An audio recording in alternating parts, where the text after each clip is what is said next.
I'll now turn to the important issue of gender equality. I acknowledge there are others here who also share concerns and focus about needing to progress gender equity issues.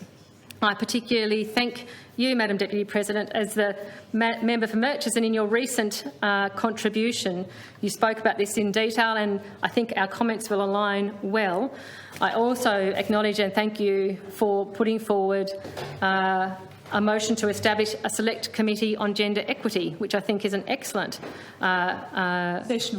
sessional committee on gender equity, which I think is an excellent proposal for this parliament and one that I feel very much in support of.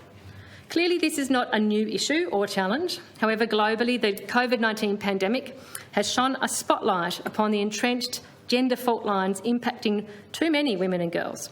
And Tasmania is not immune to this very serious situation. In May this year, UN Women released a report entitled "The Social Protection Response to COVID-19 Has Failed Women Towards Universal Gender-Responsive Social Protection Systems." This report notes that while the COVID-19 pandemic started as a major public health challenge, it, and I quote, quickly morphed into a protracted socio-economic crisis with which countries are still grappling. This crisis has been a great revealer, laying bare pre-existing structural inequalities of class, gender, race and migration status, while exposing yawning gaps in social protection systems. While presenting a global focus, this report does identify that globally the crisis has had a disproportionate impact upon women generally. For example, women predominate in temporary, part-time, self-employment and or formal economies, all of which were hit hard by lockdowns and related economic constraints. Further, a higher proportion of female workers compared to male workers are reliant upon sectors that were hardest hit by the pandemic, such as hospitality, food and beverage industries, wholesale and retail trade and arts and entertainment, just to mention a few. Women are also overrepresented in the essential frontline services in healthcare and other social services that are most at risk in pandemic circumstances. Research and economies have established without a doubt that crises such as this pandemic are not gender neutral. COVID-19 impact research reveals that women internationally and here at home are affected disproportionately and differently from men, affecting access to employment and livelihoods, to education, health services and safety from violence.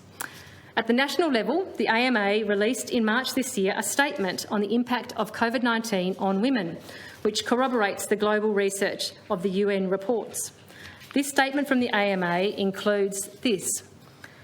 Research suggests during times of crisis such as the COVID-19 pandemic, the challenges and burdens faced by women are exacerbated, with women's economic security, participation in formal employment, political representation, health outcomes and educational achievement negatively impacted, and more so than men. And further, it notes that within the healthcare sector, nearly 4 in 5 healthcare workers in the front line tasked with managing the pandemic were women, increasing their exposure and potentially their family members to the virus. As pandemic-related work responsibilities increased, women were more likely to manage increased childcare and schooling obligations, coupled with disproportionate household responsibilities, even among dual-earning couples.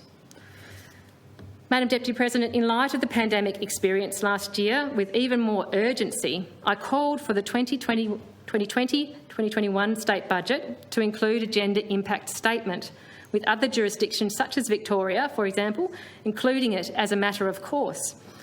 While it did not eventuate that time around with the budget presented in November, the then Minister for Women, the Honourable Sarah Courtenay, did undertake, during budget estimates in November, to examine the feasibility of implementing a Tasmanian gender impact budget statement. While it was heartening to see the last federal budget restore the national gender impact statement, previously abandoned under Tony Abbott's prime ministership, that does not relieve this state from implementing a similar responsibility and accountability measure. Hence, I reiterate that call now, Madam Deputy President, and hopefully we will see a Tasmanian gender impact budget statement to be included in the forthcoming state budget on the 22nd of August, or 26th of August? 24th of August. In August, when we have the state budget delivered. No, it is. Further, I reiterate my call to go further than that, to to actually take the same concept and extend it to Cabinet consideration. I call for the template for Cabinet papers to also include, as part of its standard planning and approvals checklist, a gender implications component, as it's my understanding it does have already an economic and financial implications analysis provided. And again, this is a well-established practice in some other jurisdictions, such as New Zealand. These are both a gender impact analysis of the budget and a gender impact component to a Cabinet consideration.